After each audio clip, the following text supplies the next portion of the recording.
Morning. Thank you so much for coming to hear what I have to share with you this morning about Jesus. I'm so excited to tell you about how he changes everything. It's wonderful. It's so exciting. Okay, so I'll back up. It started this one ordinary day. Well, I guess it wasn't actually very ordinary. So it had already been a morning. You know what I mean? I got in an argument with Benjamin. Something about I wasn't listening and didn't clean something right or didn't cook something, whatever. And in the heated discussion, some arms might have been flung and some water jar was knocked over. And so I had to go back out to the well to get more water for the day. Do you know what chore I like less than going all the way out of the city to Jacob's well to draw the whole day's worth of water and carry it all the way back to the house? Doing it twice. Yeah. So I was on my way back to the well. And I'm getting close enough to see that there's somebody there. Now, that's not, all that unusual. It's the well. It's Jacob's well. It's a pretty important place. Everybody in the whole town has to go there. But most people go in the morning because it's hot. And, in the morning we can kind of chit-chat, and it's not so bad yet. But generally, if you have to go back during the day, it's not fun. And there's not a whole lot of people there. And in this case, there's just one guy sitting there at the well. That's kind of weird. First of all, men generally don't fetch water. So I'm thinking he's probably not from here. And then I get close enough, I can tell he definitely isn't from here. And I can tell by his clothes that he's a rabbi, probably a Judean rabbi. That's pretty strange. In my neck of the woods. I live in Sychar. They don't come anywhere around here. And, I'm a little bit leery now of going up to the well with just this one Judean guy sitting there all by himself. Wells are, well, you know what happens at wells? People get together. Proposals. Jacob met Rachel at that well. His father had sent his servant to get him a wife at that well. So I approach slowly. And as I get there, he says, "Give me a drink of water." A little forward, don't you think? Just to demand a drink of water from a woman you don't know? Like I said, I'd already kind of had a thing that morning, and I was not in a great mood, and so maybe I was a little snippy. And I said, that is a little odd, don't you think? Why are you, a Judean, asking me, a Samaritan woman, for a drink of water. And then he says, if you knew who it was who was asking you, you would ask him, and he would give you living water. Right. Living water. Is he talking about like spring water, fresh water? Where's this gonna come from? And I was like, excuse me, but you don't have any bucket, and I don't see any spring, so where exactly are you gonna get this living water? Do you think you are greater than our ancestor Jacob, who gave us this well? I mean, they like to think that they're not related to us, but they are. We all come from Jacob, Israel. And it was he who was at this very well, met Rachel, met his wife-to-be, the matriarch. Then it was here that God performed these signs and wonders and miracles at this very well. Jacob moved the giant stone with one arm, and the water came up to meet him. He didn't even have to have a bucket. The water came up and watered the land for 20 years. This guy, is he trying to say he's some sort of Jacob? And then he says, everyone who drinks from this water will be thirsty again. And I'm thinking, yeah, that's kind of how it works. And he says, but those who drink from the water I will give them will never thirst again. This living water will become within them eternal life. Okay. So, I wasn't born yesterday. And despite what some other Benjamin might tell you, I do pay attention. I do listen to things that are important. And I get it that we're talking in code now. We're not really talking about water. We're talking about something else. I haven't exactly figured it out, but I know there's more at stake here than just some random stranger. Something really important is about to happen. I don't have a lot to lose. So I decide, why not? Let's see what this offer is.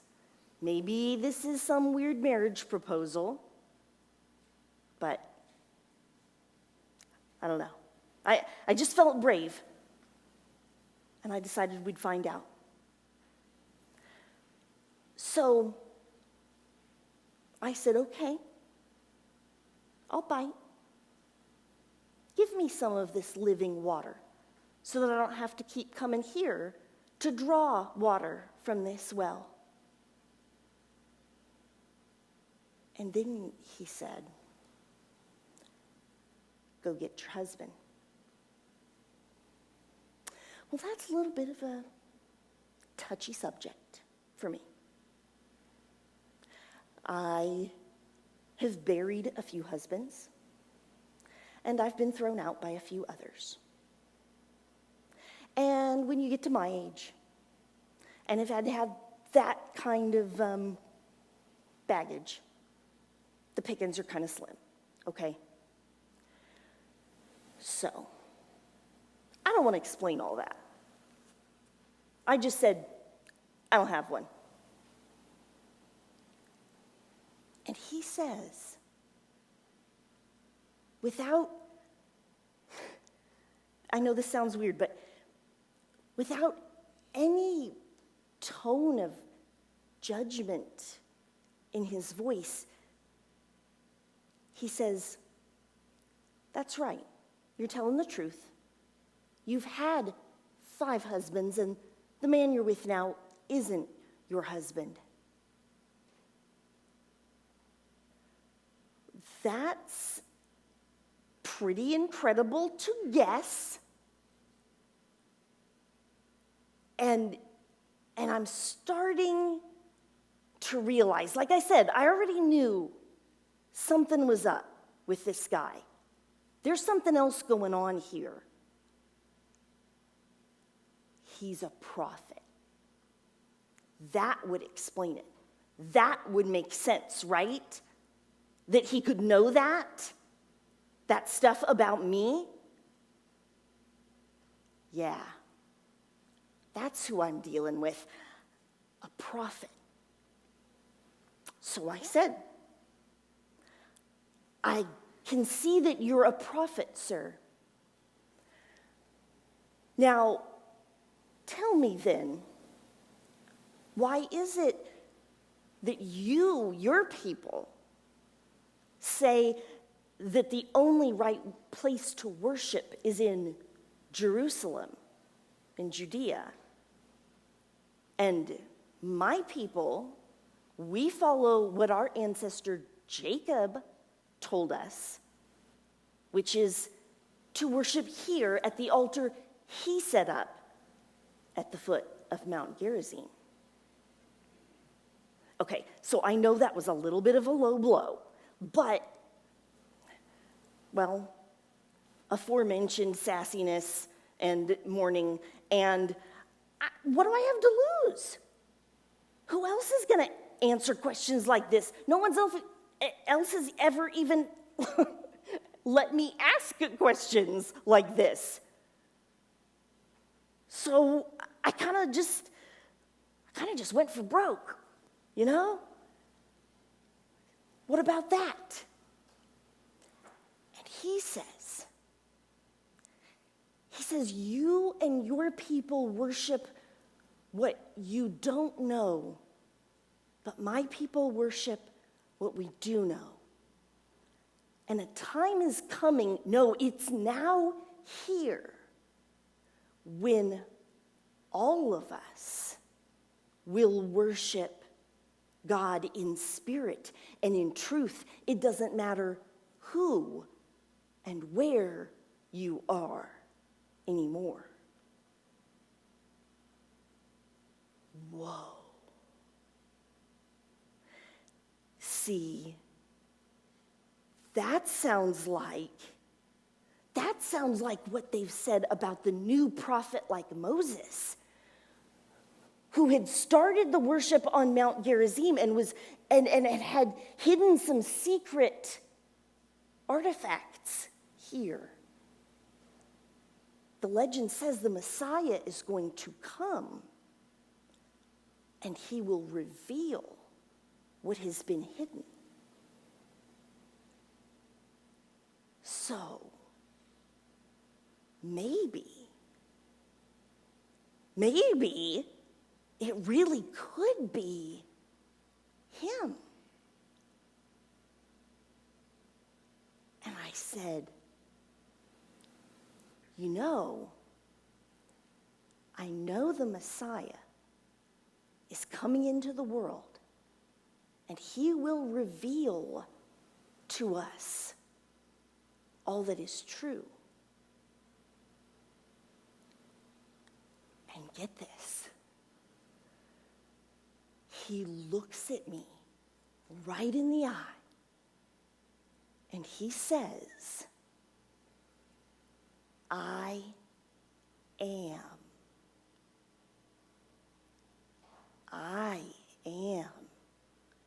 the one who is speaking with you.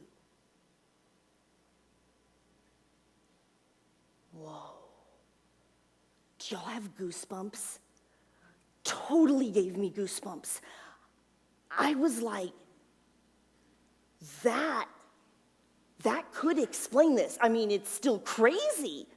And it still doesn't explain why the Messiah would come to me and pick me over whoever else he could have come to the well and found. But he chose me. I think it could be him. I think he's the real deal. And just then, these other guys show up. They must have been whoever he was traveling with. They had some food, like, they were coming back from the city. And they looked kind of confused. But I really didn't care at that point. I had to tell somebody. I had to tell my friends. I had to tell Esther and Angela, and even, I guess, I'll tell Benjamin too. And so I went back to town, and I told them, you have to come with me right now and see this man who's told me everything I've ever done. Come and see. And so they did. And I brought like half the town back with me. And we sat there. And he taught us. He taught us not just like a rabbi, not just like a regular teacher, but as a teacher who knew, who had authority. This is going to sound crazy, but it was like he was the one who he was teaching about. Does that make any sense? No, I know it's hard. I know it's almost impossible to imagine. But that's what I think. And he stayed with us for like 2 days.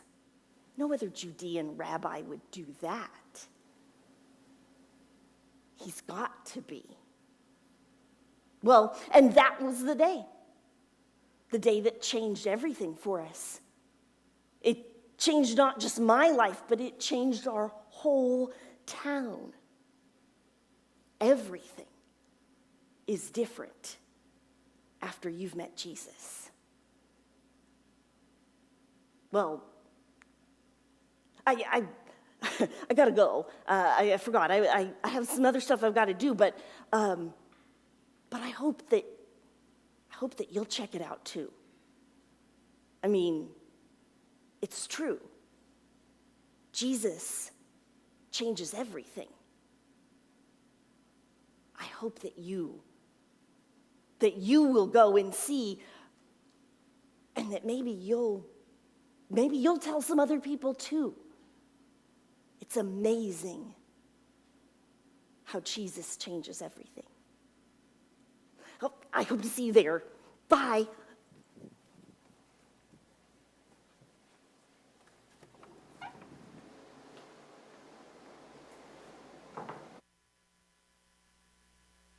Jesus does change everything.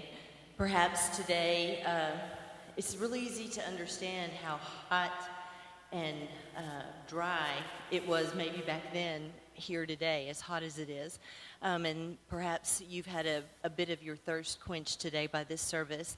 If you have and you care to be a part of this congregation, you'd be welcome to join us at the front during the singing of this last song. Or if you care to get in touch with Kaiya, you can call the church office. I believe her contact information is also on the back of your bulletin, and we would love to welcome you into this congregation. As we prepare to close, why don't we stand? And we'll be singing "Fill My Cup, Lord." The insert is in your bulletin, and the words are also on the screen.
hope that you have enjoyed this sermon series as much as I have enjoyed bringing it to you.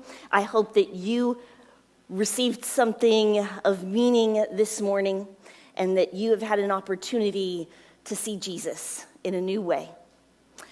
And I hope that you will go this week with the knowledge that things are different than they seem, that no matter what, Jesus changes everything, and love always wins.